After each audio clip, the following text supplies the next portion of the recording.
कोठे ऊपर जंचा बोले पिया गईल परदेस, चाबी ले गईल सजना माँ कैसे संभाली। चाबी ले गईल सजना माँ कैसे संभाली। कोठे ऊपर जंचा बोले पिया गईल परदेस, चाबी ले गईल सजना माँ कैसे संभाली। चाबी ले गईले सजना माँ कैसे संभाली। महंगी में भेल लाना माँ कैसे संभाली। महंगी में भेल लाना माँ कैसे संभाली।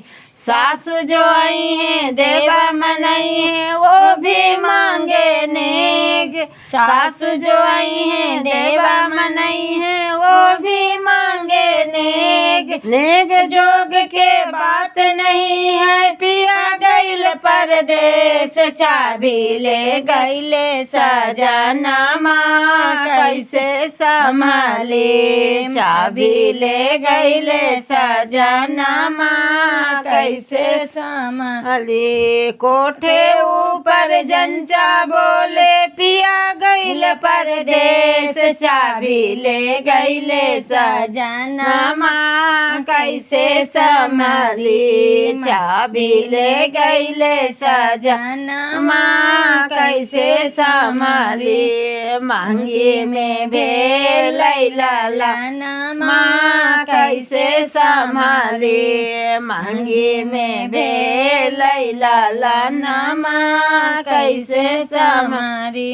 गोतनी जो आई है चढ़ुआ चढ़न को वो भी मांगे नेग। नेग जोग के बात नहीं है पिया गईल परदेस, चाबी ले गईले सजना माँ कैसे संभाली। चाबी ले गईले सजना माँ कैसे संभाली। महंगी में भेल लाना माँ कैसे संभाली।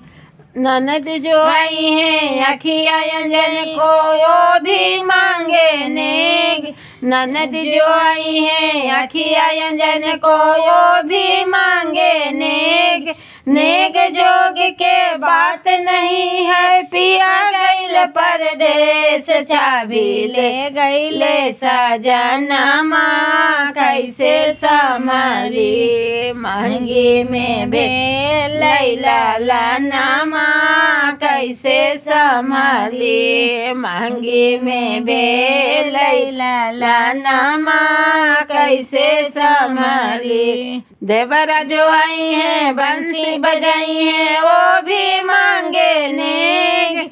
नेग जोग के बात नहीं है पिया गईल परदेस, चाबी ले गईले सजना माँ कैसे संभाली। महंगी में भेल लाना माँ कैसे संभाली। महंगी में भेल लाना माँ कैसे संभाली। कोठे ऊपर जंचा बोले पिया गईल परदेस, चाबी ले गईले सजना माँ कैसे संभाली। चाबी ले गईले सजना माँ कैसे संभाली।